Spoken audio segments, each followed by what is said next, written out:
Good afternoon, guys. Today we are going to be going through our third lesson of Chapter 7. We're going to be covering the central nervous system.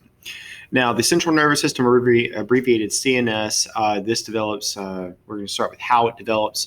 So it develops from a structure called the embryonic neural tube, which becomes the spine in the spinal cord. The opening of the neural tube becomes the ventricles. Now, these ventricles, we are referring to these open chambers within the central nervous system, and they are going to be filled with cerebrospinal fluid. So figure 7.12a shows at roughly 13 weeks the primitive development of the brain. Now, it's very important to note the proportionality of the sizes of the structures that we see here. So we have the brain stem, what will go on to become the cerebellum, the midbrain, and then the diencephalon located right here, this outline in this purplish blue, it's violet color. Now, in the adult brain, we divide the brain into four basic regions. We have the cerebral hemispheres, which we refer to collectively as the cerebrum, the diencephalon, brainstem, and the cerebellum. Figure 7.12b gives a general map, so to say, of the adult skull. This is a lateral view, obviously. So again, you can see right here we have the diencephalon again in this violet color, the brainstem right here, the forebrain, midbrain, and all of that right there, and then the cerebellum right here. And obviously, the larger structure we see here is going to be the cerebral hemisphere. Now, within the cerebrum, they are paired. We have a left and right. They are the most superior parts of the brain. As indicative from the previous diagram, they have more than half of the brain mass. The surface is made up of ridges, which we call gyri, and grooves, which we call sulci. Okay, and it gives that a raised appearance around it. Now, when we look right here, we have this gyrus right here. Okay, and then we have this sulcus right here. Okay, now sometimes we have a very deep sulcus, and we call that a fissure.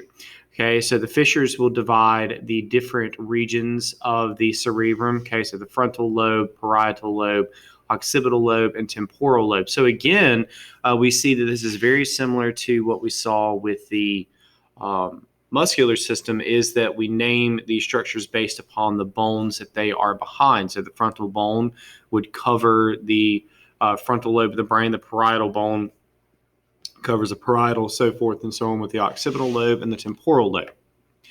Now, the four that we just talked about, okay, again, they are divided by these fissures, these deep grooves that will divide each of the four major lobes of the cerebrum.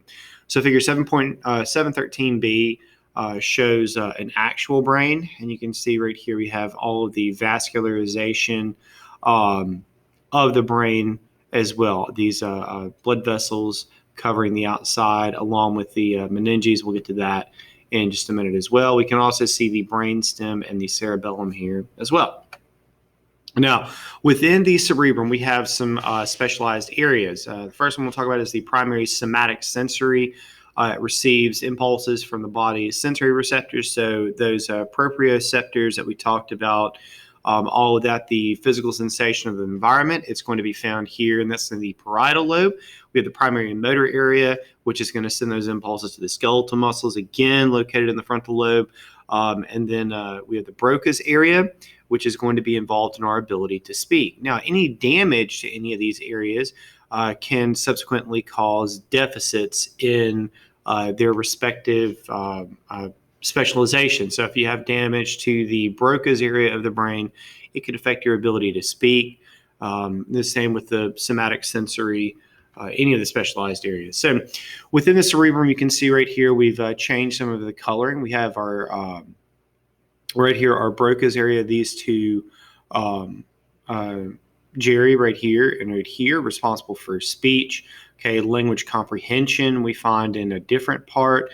Olfactory, that's going to be the sense of smell. Auditory, our sense of hearing. So you can see we have all of these different divisions within the brain where we find this integration, so to say, this processing center being specialized.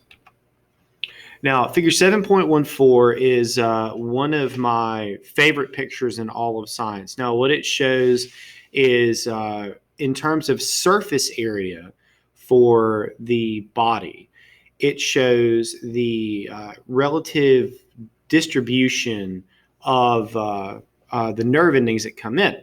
Okay, so some of the things that you can see right here, some things have, a very, very, very high amount of sensation. You can see right here, we have, the face, for example, being a high amount, and, not to proportion.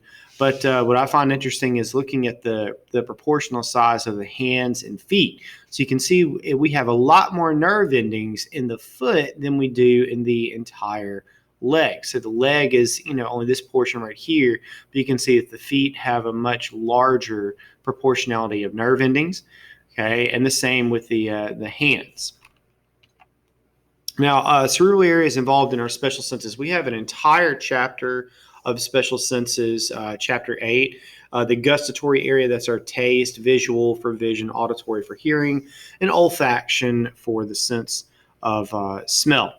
Okay, now the interpretation areas of the cerebrum, the ones we've already talked about, are speech language region, comprehension, this general understanding, so to say, and the general interpretation area, trying to figure out how it is we need to do things. Now, there are tremendous amounts of growth in these three regions of the brain, which is indicative when a baby is born, they don't have the ability to add 2 + 2 or speak or anything like that, because those regions of the brain haven't fully developed yet. That's generally what we call the process of learning.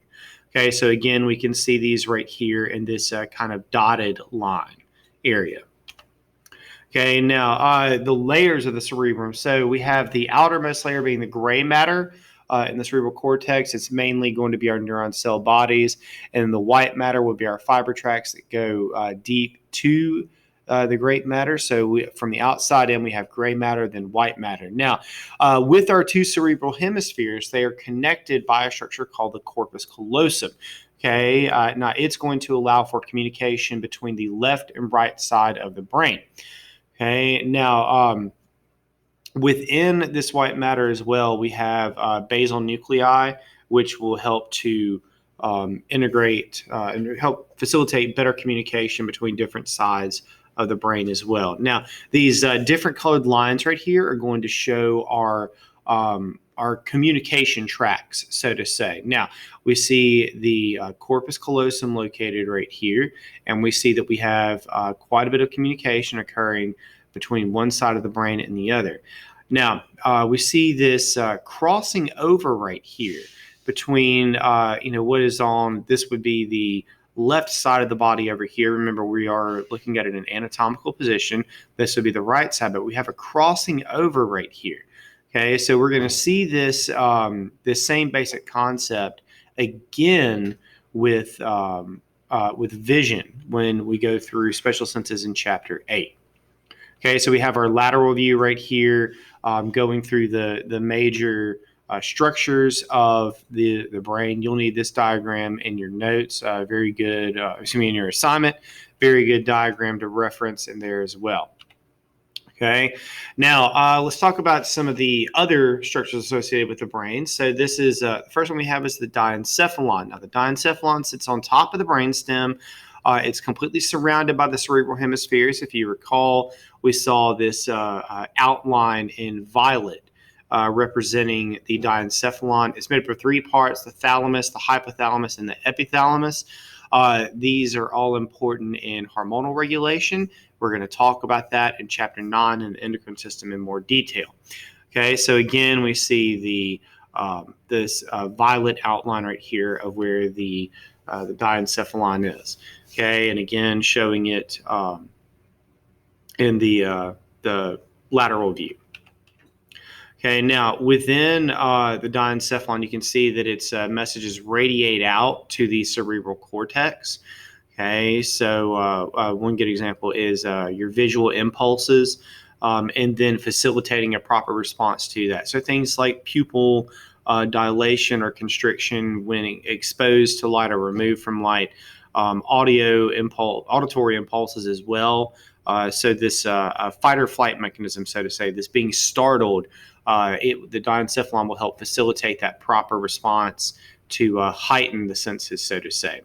Now, the thalamus is going to surround the third ventricle, and it really serves as the relay station for these sensory impulses, and it'll really help to transfer to the correct part of the cortex for localization and interpretation. Now, this last part right here is very important because it allows us to essentially determine, do I need to respond to this? Your brain is sensing all this information and determining, do I need to do something about it, or just say, yeah, forget about it, no big deal. Okay, I can deal with it.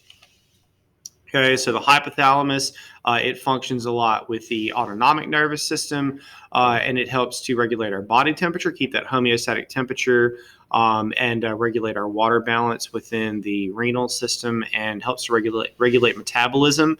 If we were to get to the digestive system, we would talk about the role of tryptophan and how it can actually trick the body, and that travels to the hypothalamus, giving you that full or sleepy feeling. Okay, so it's also part of the limbic system for our emotions, and the pituitary gland is attached to the hypothalamus. The pituitary gland is very, very difficult to get to, and it's also very, very, very small. And very small changes to it can have very, very large effects.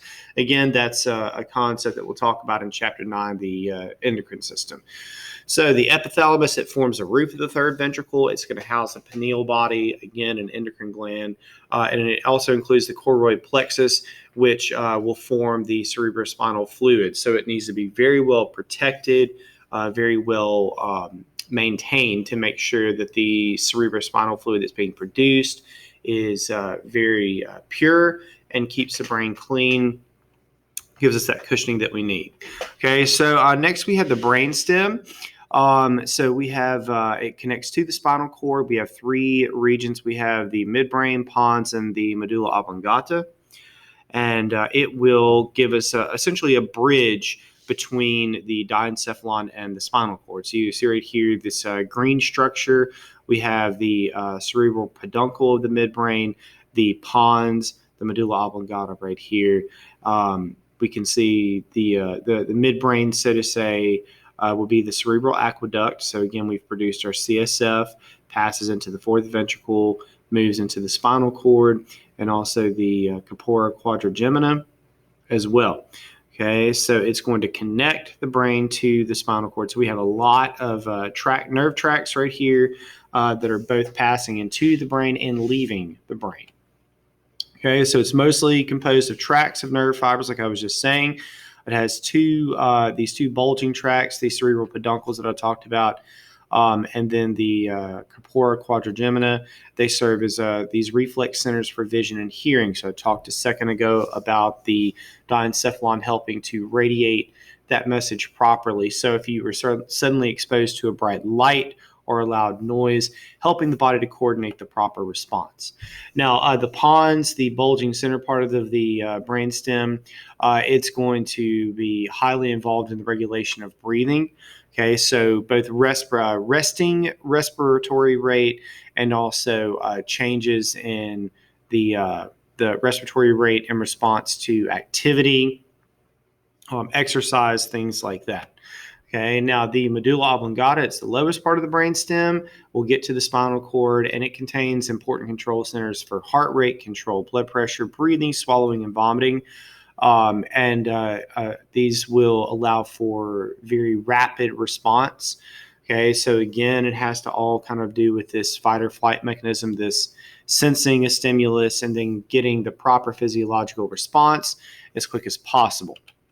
Okay, now, lastly, we have the reticular formation, and it's a diffuse mass of gray matter along the brainstem. It helps with motor control of our visceral organs. Okay, so it deals with the digestive system, making sure that food is propelled properly along the digestive tract through the smooth muscle activation. And it also has the RAS, the reticular activating system, which helps us play a role in our sleep-wake cycles and consciousness. Now, the RAS is very, very heavily studied because we as humans we can trick our body into going against this. Now, the reason that I say that is because we live in essentially in an artificial world, so to say. The sleep-wake cycle is regulated by light. And if we have artificial sources of light, or we can prevent light from coming to us, then we can trick our bodies away from the natural light cycle that's set forth by Earth. Okay, so again, we see the reticular formation of the brainstem bringing these impulses in and then radiating the messages out. Okay, so if you think about it, it's pretty simplistic. If you are asleep and someone comes up to you and very quickly puts a very bright light on your eyes, let's say, your mama comes in your bedroom, if school was open, wakes you up at, 6 o'clock so you don't miss the bus, or you don't, miss your ride to school. That bright light sends that message to the brain, and then we get this proper physiological response causing your eyes to open. Following that, you'll have a pupillary constriction because it sensed a bright light. You'll see a rapid increase in respiratory rate and circulatory rate. All of that is done very quickly and performed by the brain stem. Now, the cerebellum, we have two hemispheres of what are called convoluted surfaces. Again, we have these ridges. And provides involuntary coordination of body movements. Okay, so things that we don't have to think about are reactions, so to say, are done here. So we can see right here when we say convoluted, we mean essentially it's hollow on the inside. Okay, this protruding part down here that is, excuse me, that's in this kind of rose red color. Now, the central nervous system is wonderful, and it's very fragile, and it's also very well protected. Okay, now the first level of protection, so to say, is going to be, and this is from superficial to deep, these five right here, we have the scalp and the skin. Okay, so we have the physical integumentary covering over the skull. Okay, now deep to that, we have the skull and the vertebral column. You could include, within the scalp, you could also include the muscles that are there. And now the next thing is the meninges. Now the meninges are specialized coverings that are directly over the central nervous system. Okay, and sandwiched in between the meninges and the nervous tissue itself, we have cerebrospinal fluid. And then, as we talked about with our astrocytes, we have the blood-brain barrier, which will highly regulate what substances can come in contact with it. So figure 7.17a gives a nice cutaway diagram. We see right here you have the scalp, you may have some muscle right here, like the frontalis muscle or temporalis muscle there. You have the periosteum, the covering of the bone itself. Then you have your first layer of meninges, the dura mater. You have the periosteal and the meningeal layer, and then the arachnoid layer, and the pia mater. Then you get to the actual brain beneath that. More importantly, you can see this these blood vessels being sandwiched in between the two. Okay, so this dura mater, again, is double layered. We have the periosteum, which attaches to the inner surface of the skull, and then the meningeal layer, which attaches to the outer covering of the brain. It folds inward in several areas into these deep fissures to give more protection. Now, we also have the arachnoid layer. This is a middle layer. It's very web-like, arachnoid being like a spider, and it will kind of help hold everything together. And then deep to that, we have the pia mater. This is an internal layer, and it's going to cling directly to the surface of the brain.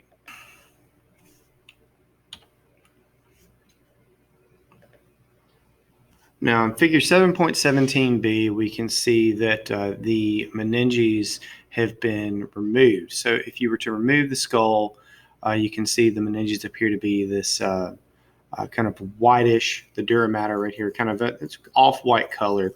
Now, once removed, you can very easily see the cerebellum right here, the cerebral hemisphere right here, in this case, the occipital lobe, parts of the parietal and temporal lobes as well. Now, with our cerebrospinal fluid, it's very similar to blood plasma composition. Again, it's formed by the choroid plexus, and it forms this watery cushion to protect the brain. It's circulated in the arachnoid space, ventricles, and central canal of the spinal cord by those ependymal cells that we talked about back in our first lesson. The cerebral ventricles they're a little difficult to visualize because they are on 3 dimensions. Okay, so we can see right here are 4 ventricles that we have. Okay, our lateral ventricles, third ventricle, fourth ventricle, and then the central canal of the spinal cord as well. So we have our CSF being produced right here in the diencephalon and then radiating out to different parts of the brain. So you can see right here, we have this nice continuous circular motion, not overlapping or running into different places. Okay, so again, these ependymal cells will help circulate all of this throughout the different parts of the spinal, of the posterior dorsal cavity where we find these. Now, in some instances, we can have too much CSF, and this results in hydrocephalus, which will accumulate and exert excess pressure on the brain if not allowed to drain. So this can occur in babies. As you can see right here, this is not actually bone. This is just excess CSF that's been produced, causing the skin to stretch to accommodate it. If it's not, if the pressure is not relieved, then you can have pressure put on the brain causing damage. Now, lastly, we have the blood-brain barrier. It includes the least permeable capillaries of the body. I want to talk about that for a minute because we want our capillaries to be very permeable. Now, at their target tissue, so to say, the regular capillaries, they want to bathe the tissue, so to say, in nutrients that are needed for their survival, oxygen, carbohydrates, proteins, whatever the case is. But in the brain, we don't want that to be the case. Okay, so it will completely block many potentially harmful substances, but it is useless as a barrier against some substances. So our fat and fat-soluble molecules can pass through respiratory gases, which is important, alcohol, nicotine, and anesthesia. Now, the respiratory gases, you can run into kind of a problem with that because carbon dioxide is one. Now, if you consume tobacco products, that carbon dioxide can pass, across the blood-brain barrier into the brain as well. Alcohol, nicotine, alcohol being a depressant, nicotine being a stimulant, having this opposite effect. And then lastly, anesthesia, commonly used to perform surgeries. Okay, so just to kind of go through quickly some different brain injuries, things like concussions, contusions, cerebral edemas, concussion. It's a slight brain injury, no permanent damage. I want to say that very lightly because there is a lot of research indicating that's not necessarily the case anymore. We see this with a lot of professional athletes, particularly with football and hockey, rugby players where there's a lot of contact. You're seeing that is that consensus of no permanent brain damage is starting to change. With the contusion, we have some nervous tissue destruction that does occur. Again, this does not regenerate. And then with cerebral edema, you have swelling from the inflammatory response. It may compress or may press against the brain, causing death to brain tissue within there. Now, CVAs, cerebrovascular accidents, is what we call a stroke. It's the result of ruptured blood vessels supplying a region of the brain that pressure or the loss of blood flow causes a loss of oxygen to that part of the brain, and you can have some loss of function or even death if it is a large, a massive stroke, so to say. You can see characteristically someone who's had a stroke, it typically will affect one hemisphere of the brain, cerebral hemisphere, causing paralysis. Okay, now one of the most widely studied diseases in all of medicine is Alzheimer's disease. So it is a degenerative brain disease, meaning that the brain literally breaks down. It's mostly seen in the elderly, but does actually begin in middle age for some individuals. And you can start seeing these structural changes. You have abnormal protein deposits, and we start seeing nerve fibers get twisted up. And when this happens, it causes some pretty severe memory loss, irritability, confusion, and ultimately hallucinations and death. Okay, now let's move on into the spinal cord. So it extends from the foramen magnum of the skull, that opening of the skull we talked about in chapter 5, to the first or second lumbar vertebra, where it then breaks into the cauda equina. And we have 31 pairs of spinal nerves that arise from the spinal cord to control various parts of the body. So we see right here, we are coming out of the foramen magnum, and we have the nerves branching into our pairs, just as we saw.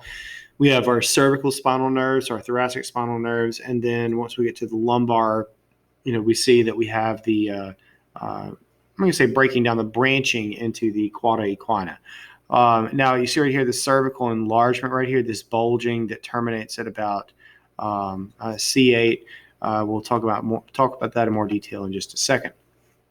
You can see right here we get down to our lumbar vertebra, and we see this branching, so to say, into the cauda equina, and going into the lower parts of the body. Now, the spinal cord itself, the internal gray matter is mostly our cell bodies, aiding in coordination of response. We have two main horns. So you have a dorsal and a ventral. Dorsal or anterior, dorsal and anterior, different ways of saying the same thing. Our gray matter will surround the central canal where the CSF is, and the exterior white matter will be our conduction tract, so where we are transmitting our messages through. So figure 7.21, again, this is a good diagram for you to use. This is in your assignment. You'll need to label a structure very similar to this. Now, what is a few things that I want to point out. Again, we see these meningeal layers just as we saw with the brain. We have the dura mater, which is attached to the pia mater by the arachnoid mater. And we have our nerves branching out of that. Notice that the dura mater does extend out and surround the nerves itself. And also just how small the central canal is. Okay, so it's very small, much smaller than you may expect. So you can see the white and gray matter, so they are named respectively because of their coloration. The white matter being brighter than the gray matter, as a easy representation. So those meninges that I was just talking about, they do cover those. So the spinal nerves leave at the level of each vertebra. They go out through the intervertebral disc. And the dorsal root is going to be associated with the dorsal root ganglia. These are going to be cell bodies outside of the central nervous system. Again, we talked about that in the previous lesson. And then the ventral root will contain our axons only. We won't have cell bodies there. Okay, now, again, I want us to trace this pathway very carefully. So looking at this is going to be the right side of the body. But as you can see, now we saw this interneuron right here forming this reflex arc. But now when we include the entire pathway, we see that it passes into the spinal cord. Once it gets to the brain stem, we see that it crosses over. Okay, goes to the messages, the processing center of the brain. That there's a pinprick right there. Let's say you got a shot in your arm, you got the COVID vaccine, and that little bit of a burning feeling that you have being processed there, then coming back down so that you can sense that pain that is there. Now, if you have any questions from the lesson today, please make sure to post them in the comments below, or you can send an email to mr.tucker.schs@gmail.com.